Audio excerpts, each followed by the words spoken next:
আগামী নির্বাচনে কি আওয়ামী লীগকে ফিরিয়ে আনবে বিএনপি? এটা কিন্তু এখন শঙ্কা। এটা কিন্তু এখন অনেকের মনে শঙ্কা তৈরি হয়েছে যে আগামী নির্বাচনে আওয়ামী লীগকে বিএনপি ফিরিয়ে আনবে।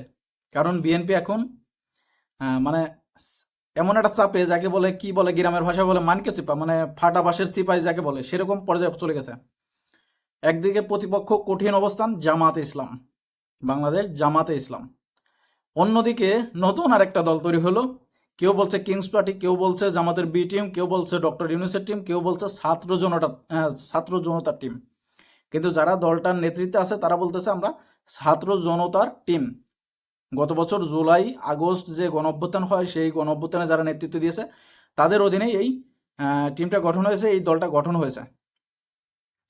তাই এই দলটা যখনই গঠন হয়েছে, এই দলের প্রধান নাহিদ ইসলাম, তিনি কিন্তু উপদেষ্টা উপদেষ্টা ছিলেন, যেখানে মন্ত্রী পর্যায়ে তার পদ। সেটা থেকে নেমে এসে এখন মানে যেই রাজনৈতিক দলের কোনো ভিত্তি নাই সেই রাজনৈতিক দলের নেতা হয়েছেন। যদি ভাবতাম যে বিএনপির বড় দলের নেতা হবে, তাও কিন্তু মানুষ বিশ্বাস করতো যে সে আবার ক্ষমতায় যাবে, বা বিএনপি আপকামিং নির্বাচনে ক্ষমতায় যাচ্ছে, এই কারণে সে নেতা হয়েছে, সে আবার প্রধানমন্ত্রী হচ্ছে। কিন্তু সেটা না, তারা নতুন দলের মানে নতুন একটা আত্মপ্রকাশ করেছে, সেই দলের প্রধানের দায়িত্ব নেওয়ার জন্য সে উপদেষ্টা মন্ত্রী পদ ছেড়ে চলে আসছে। কারণ তাদের হয়তো মানে কোনো কাজ হচ্ছে, প্ল্যানও হচ্ছে যে আমরাই তো আবার ক্ষমতায় যাব, আমরাই তো সামনের নির্বাচনে ক্ষমতায় যাব, তখন তো আমরা মন্ত্রী হবে, এখন প্রধানমন্ত্রী হবে। এখন তো সে মন্ত্রী ছিল, তখন হবে সে প্রধানমন্ত্রী। এরকম ক্যালকুলেশন কিন্তু এখন তৈরি হয়ে গেছে।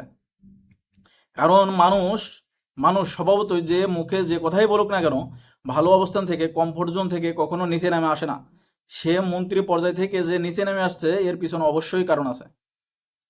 ছাত্ররা যখন ইউনূসের কাছে বলবে যে মুরব্বী আমরা তো আর পারতেছি না, আমাদের কেউ ভোট দেবে না, তখন কিন্তু মুরব্বী বলবে বাবারা তোমরা রাস্তায় থাকো, আমি এখনো প্রধানমন্ত্রী আছি, আমি এখনো এই দেশের প্রধান উপদেষ্টা আছি, তোমাদের টেক কেয়ার করার দায়িত্ব আমার।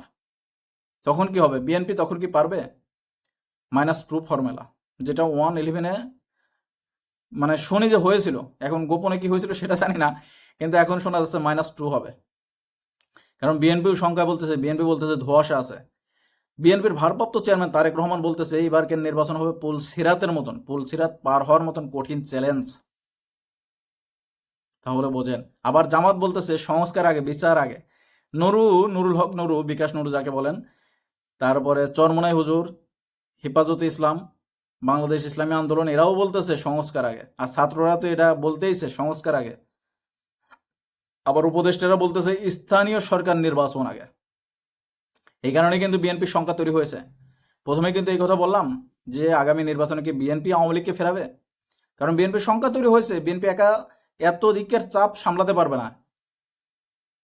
কারণ প্রধান উপদেষ্টা বা উপদেষ্টারা যেভাবে কথা বলতেছেন, সেটা বিএনপি নিতে পারতেছে না। হয়তো বিএনপি এখন মুখ ফুটে কিছু বলতে পারতেছে না, যেমন হাসিনা মুখ ফুটে কিন্তু বলে দিত, আওয়ামী লীগের সভাপতি হাসিনা, শেখ হাসিনা মুখ ফুটে বলে দিত সামনের বার যে অমুকের নিয়ে অমুক জায়গায় ফেলে দাও, অমুকের নিয়ে এটা করে দাও, অমুকের পদ্মা সেতুতে ধাক্কা দাও।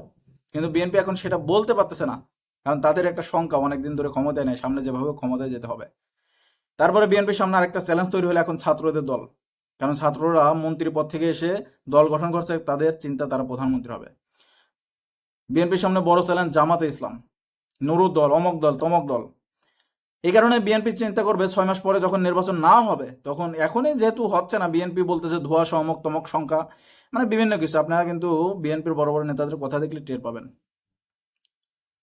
বিএনপির ভারপ্রাপ্ত চেয়ারম্যান তার যে মানে কিছু টুকাই মুকাই আছে, তাদেরকে শান্ত থাকতে বলতেছে যে এবারকে নির্বাচন এত সহজ হবে না, তোমরা এভাবে লাফালাফি করো না। তোমরা 5 আগস্টের পরে মনে করছো কালকে নির্বাচন, তোমরা ক্ষমতায় চলে যাবে আর এগুলো করবা, এটা সম্ভব না। 6 মাস 7 মাস হয়ে গেছে, এখনো নির্বাচন হয়নি, সামনে আবার কবে হবে? কারণ পেশ সচিব, প্রধান উপদেষ্টা পেশ সচিব, তিনি বলেছেন ডিসেম্বরে না হলে সামনের বছরের মাঝামাঝি।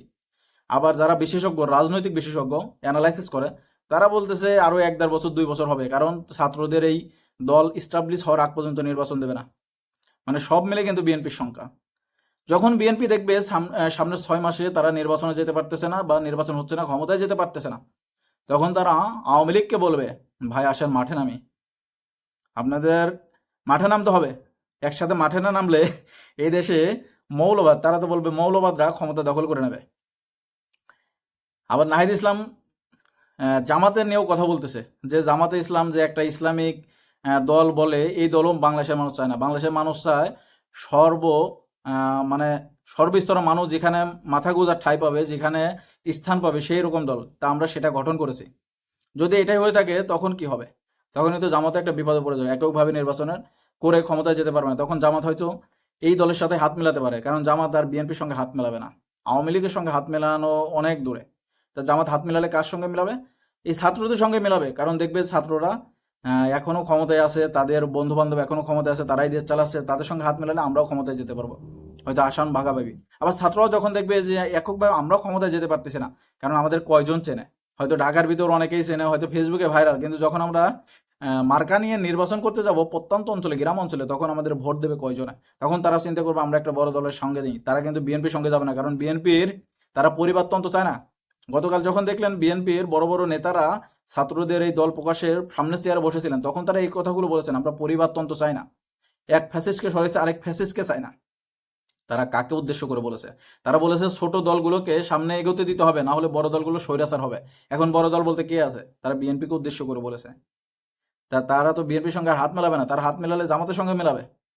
এই কারণেই বিএনপির সংখ্যা, এই কারণেই বিএনপি কিছুদিন পরে আওয়ামী লীগকে মাঠে নামার সুযোগ করে দেবে। কারণ আওয়ামী লীগ এখন মাঠে নামতেছে না শুধু এই বিএনপির কারণে। আপনারা যে যাই বলেন না কেন, আইন শৃঙ্খলা বাহিনী, অমুক বাহিনী, তমুক বাহিনী, ছাত্ররা, এদেরকে আওয়ামী লীগের নেতাকর্মীরা ভয় পায় না। শুধু বিএনপি ঠেকিয়ে রাখছে আওয়ামী লীগকে মাঠে নামাতে, যেটা সত্য কথা। বিএনপি যদি আজকে রাতে বলে যে আওয়ামী লীগের ভাই বেরাদা আপনারা কালকে সমাবেশ করেন, কালকে মিছিল মিটিং করেন, কেউ ঠেকাইতে পারবে না। কারণ বিএনপির অনেক বড় জনসমর্থন আছে। বাংলাদেশে আওয়ামী লীগের পরে বিএনপির জনসমর্থন। আর বাংলাদেশের এই আইন শৃঙ্খলা বাহিনী দিয়ে ছাত্ররা কয়টা আছে? তারা কি করবে? ঠেকাইতে পারবে না। বিএনপি যদি আওয়ামী লীগের পথ ছেড়ে দেয়, ছাত্ররা ঠেকাইতে পারবে না। তখন বিএনপি আর আওয়ামী লীগ যদি একসঙ্গে মাঠে নামে, একসঙ্গে যদি এদের বিরুদ্ধে আন্দোলন করে, এই সরকার কয়দিন টিকবে? আইন শৃঙ্খলা বাহিনী দিয়ে টিকিয়ে রাখতে পারবে না। আপনারা দেখবেন বড় বড় যারা অ্যানালাইসিস করে, সিনিয়র সাংবাদিক মাসুদ কামাল, সাবেক সংসদ সদস্য গোলাম মাওলা রানী, আরও অনেকেই আছে যারা এই রাজনৈতিক বিষয়ে কথা বলে, অ্যানালাইসিস করে, যারা টকশো করে, তাদের কথাগুলো একটু মিলিয়ে দেখবেন। আমি যে কথাগুলো বললাম, এই কথার সঙ্গে 99% মিল আছে তারা যেগুলো বিশ্লেষণ করতেছে। কারণ সামনে যদি এরকম পরিবেশ তৈরি হয় বিএনপির সামনে, যে বিএনপি ক্ষমতায় যেতে পারতেছে না, তারা -2 ফর্মুলায় পড়ে গেছে অলরেডি, তখন তারা আওয়ামী লীগকে মাঠে নামার সুযোগ করে দেবে। আওয়ামী লীগের সঙ্গে হাত মিলিয়ে তারা নামবে। এটা হয়তো হতে পারে, এটা কিন্তু মানে হবে এরকম কোনো গ্যারান্টি নাই, হতে পারে। কারণ রাজনীতিতে মানে শেষ বলতে কোনো কথা নাই। যেমন ধরেন আওয়ামী লীগের কিন্তু খুব ঘনিষ্ঠ বন্ধু ছিল একসময় জামাত। হয়তো 1971 সালে বিরোধিতা ছিল, তারপরে যখন আওয়ামী লীগ ক্ষমতায় আসার সুযোগ পেল না, আবার 1995 সালের এদিকে 90-এর পরে এসে কিন্তু আওয়ামী লীগের বন্ধু হয়ে গেল। একসময় জামাত বিএনপির খুব কাছের বন্ধু ছিল, রক্তের ভাইয়ের মতন ছিল। এখন কিন্তু তারা আবার শত্রুতে পরিণত হয়েছে। তা এই জন্য বললাম যে রাজনীতিতে মানে মানে হবে না বলতে কোনো জিনিস নেই।